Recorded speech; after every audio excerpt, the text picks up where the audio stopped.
this morning, we will have a mission team that went to East Malaysia, went to India, new Ark Mission. We will have Nicola to come and share with us.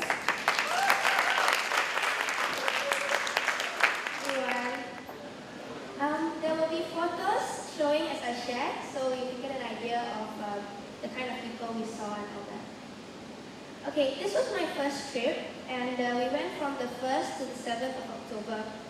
There were 5 of us from SSMC, Uncle Kwa, Auntie Aiswi, Auntie Jenny Tan, myself, and Chen An, and 2 from another church. We visited Home of Hope, which is a home for people picked up off the streets. They now have 3 centers, a men's center, a women's center, and a children's home, with altogether 450 people, including service staff. It is run by T. Raja. He's been running it for the last 15 years. Every morning, we go first to the men's center to dress wounds and pray for the people there. In the afternoon, we have lunch and either spend time at the women's center or rest. In the evening, we had a children's program.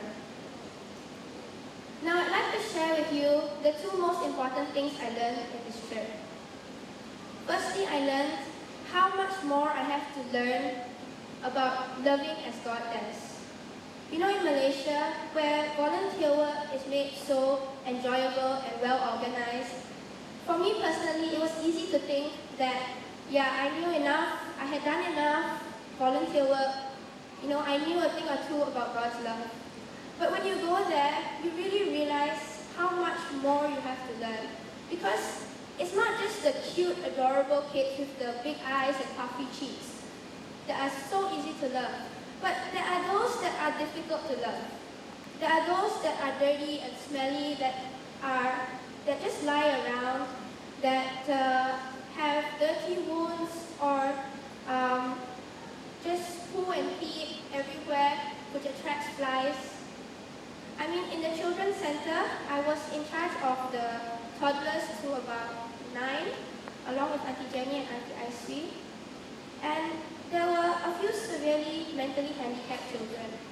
And they would just lie on the floor and moan.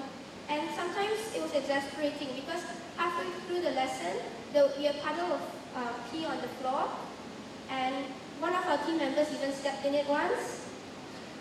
So it got hard, you know, that these people just lying there, you just don't know what to do with them. And I really, really learned that it's the difficult to love people that I guess really teach you about God's love. And so it was really amazing to learn how much more love I need to learn. Secondly, I was really amazed by T. Raja and the work that he's doing there. I mean, their job is just so hard.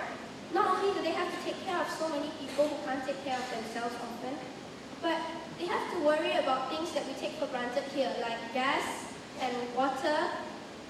They have to struggle against being discouraged when people who they fed and clothed and cared for just steal something and run away and then end up on the street again 3 months later. They have to, I mean, T. Raja's time is not his own. He's devoted his whole life to this center. And when I asked him, you know, how do you manage to do this for so many years, for 15 years, without getting disillusioned, without getting tired of it?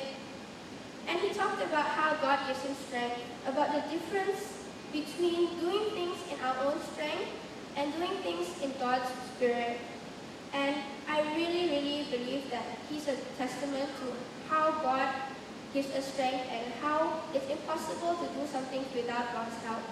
Because I really think it is impossible for any human in their own strength and their own willpower to do the work that they do for so many years without getting tired, without getting sick of it, without getting frustrated. And you know, I think God is really moving in the home.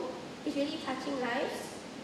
T. Raja tells us of healings, of miracles, and he tells us of people's lives who have been turned around, whether they've been alcoholics, whether they've been people from the street who have met and gotten married in the center and now have children. That girl that was just out there is one of them, one of the children. And most beautiful stories is of Gracie. She was one of the first children who was found. When he first found her, T. Raja wasn't even sure if she was going to live. She was only 7 months old, and her mother was mentally handicapped and had been just wandering the streets with her. She had a growth in her eye, and he really shared how bad her condition was. And to think of that compared to how she is now, with so much life in her, so much energy, so much joy, it's really amazing to see how God has touched her life and so many others. And so I really think that it was an amazing trip. I learned a lot and was really humbled by the work they're doing there.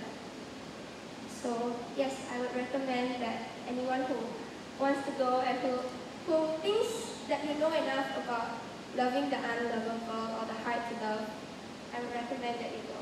Thank you.